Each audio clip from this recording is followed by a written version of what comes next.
In every organization, there is one, a traitor, or you may call them a mole, someone who smiles with you but eats with your enemy. And for a long time in ODM, people have whispered one name, of course, without any evidence. That name has always been Jalang'o. When Baba walked in, one of his close security asked me to walk out. Of course, he wears an orange shirt, he even shouts Baba, he even campaigned with ODM during the 2022 election, but his heart has always been somewhere else. Mimi naenda kusimama mbele ya chama yangu ODM kwa sababu nimeitwa kwa disciplinary committee. Na nimeangalia mashtaka yote, ile kubwa zaidi ni kuwa mimi ni rafiki yako. This week though, he has without any doubt finally exposed himself.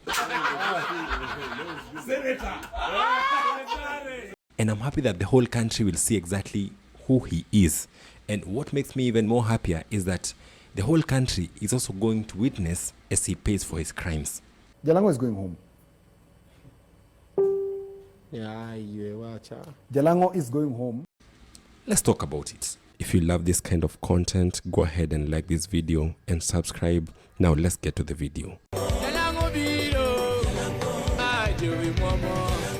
For those who do not follow politics, let us rewind. Jalang'o did not join ODM because he believed in ODM. He joined because he wanted to win Lang'ata. Now, if he could have run with UDA, he would not have gotten it because UDA had Nixon Koril. But he knew something very important, that the only way that he could have beaten UDA's Nixon Koril was by using ODM. Vijana, jeshi ya baba, jeshi ya baba, jeshi ya baba, jeshi ya baba. So he went to ODM, got the ticket, ran, and actually won. But the moment that he entered parliament, he crossed over.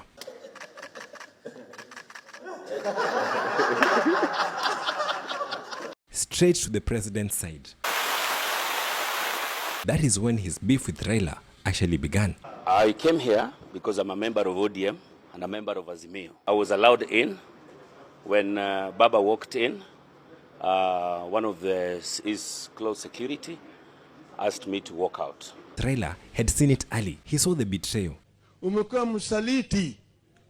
Umefanya kitendo cha usalata. Na usalata ndio hatutaki. Unaenda kufanya nini? Mimi naenda kutafuta maendeleo. Maendeleo ya mama yako. But then came the broad-based government and everything became not very clear because now even Raila Odinga had joined Ruto. Kasongo mbona wewe? So how do you fight a man for doing exactly what you have done? But let's be clear, Jalang'o did not cross over because of national interest. He did it because he's always been Ruto's friend. Na shida kubwa ambayo nimefanya ni kuwa mimi rafiki ya rais na nilienda kumuona. Okay? Now, here's where it gets very, very interesting. Earlier this week, a clip surfaced on Instagram, or at least that is where I saw it. In that clip, 3 men are seated together, drinking, laughing, happy. One is Jalang'o, next is Nixon Koril, and the third one is Abbas. Now, let's pause. Because Abbas is the man that everybody believes that is going to beat Jalang'o in Lang'ata come 2027. Kushua ya kwamba Lang'ata MP incoming ni Abbas Khalif. Lang'ata? Sina kwambia she. After the incoming MP of Lang'ata is Abbas Khalif. So, why are these people together? Why are they laughing together? And why is there no tension between them? If someone wants your seat, why are you sharing drinks with them? That's when I sensed danger, that something was cooking. And with Koril present, you have to know that it is no longer local, it is national. And if it's national, that could only mean one thing. Ruto is involved. So ni senator ama ni Lang'ata 2027. 2 days later, Jalang'o appears on Radio 47 and then drops a bomb that he will not seek re-election in Lang'ata.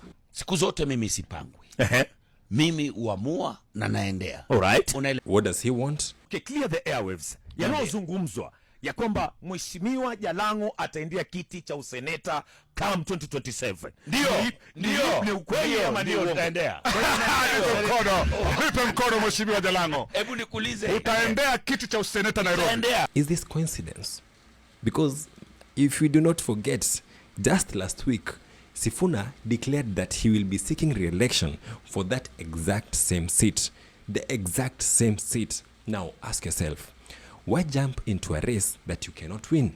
Because, let's be honest, Sifuna is stronger. Sifuna won with over 700,000 votes in 2022, the highest for any senator in the country. And today, Sifuna's profile has become bigger. So, why would Jalang'o enter that race? Naenda kushinda sana, mbali sana. Mtu ambaye atanifuata atakuwa mbali sana kwa mchujo.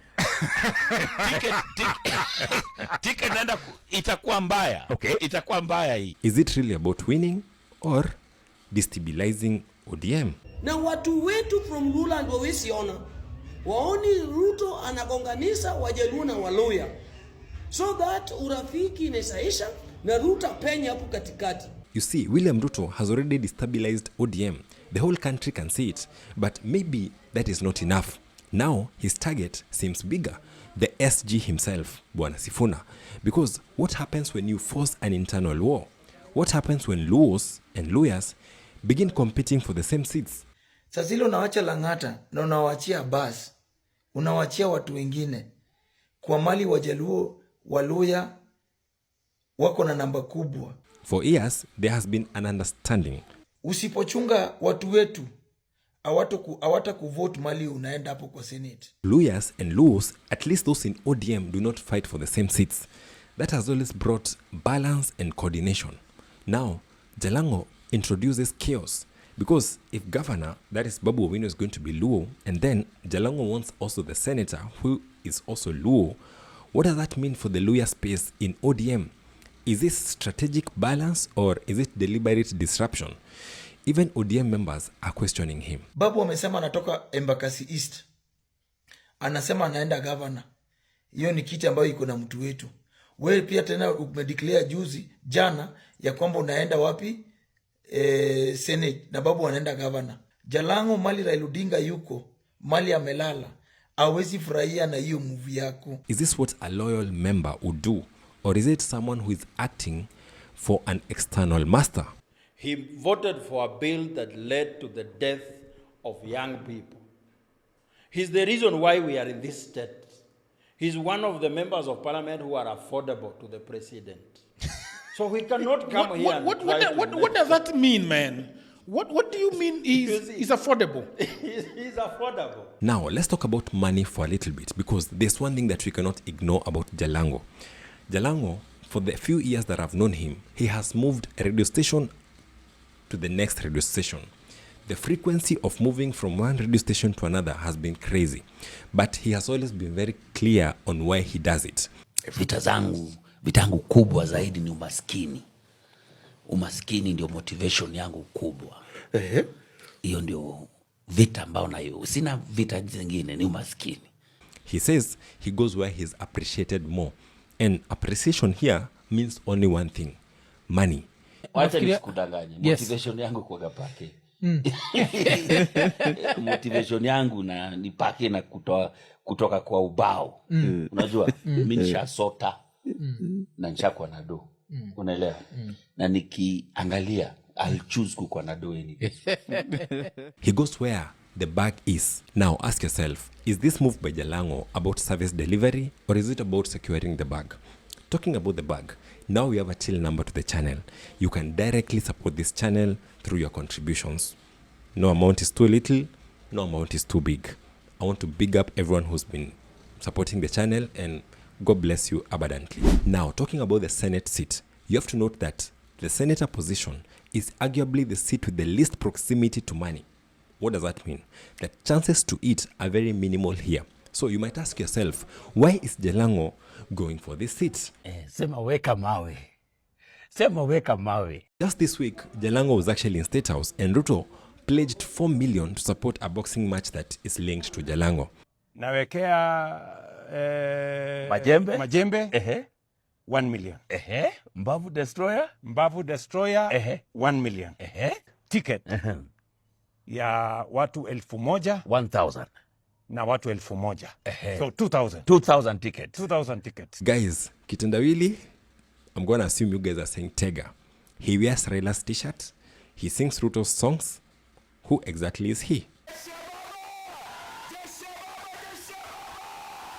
Baba alipotuacha akamua hiyo jeshi yote ingie kwa Rais William Samoei Ruto. So this is not really about winning because he knows that he can't beat Sifuna. That is almost certain. Number one, Jalang'o will fail at his attempt of being senator. He will fail at the attempt of being senator of Nairobi because Nairobi is a middle-class voting mentality. This is about rocking the ship and creating division, weakening ODM even further. Maybe he has been promised something after he fails, maybe like a PS position. Ruto is very good at handling those PS positions because, of course, he will fail, but the damage to ODM is what Ruto is really interested in. Oburu na Ruto wataki Sifuna plus Gladys Wanga na wale wengine. Hiyo ndio the reason why wameleta Jalang'o. Na watu wetu from Luland wawesiona. So what now? What must ODM do? ODM must act. This is clear interference from outside. This is internal sabotage. Jalang'o is a mole working from within. And the party must expel him immediately. Because even if ODM is working with Ruto, this is meddling. And Baba saw it very early. He never fully trusted Jalang'o. He saw the hunger. He saw the loyalty to money. And now we see that he was right all along. Jalang'o was made by Raila Odinga. The very man that made Jalang'o exited the scene, unfortunately. And that very man, before he exited the scene, some of the people who took him through political torture in his final days is Jalang'o. I've said my piece. I want to hear yours. Do you think that Jalang'o is being used, or do you think that he's the one who is using everyone? Is this ambition or is it sabotage? Should ODM expel him or should they just leave him be? Comment down below. Because if parties cannot protect themselves from internal betrayal or sabotage, then 2027 will not be decided by votes or voters. It will be decided by moles. And we know that William Ruto has enough money to fund an army of them. Subscribe.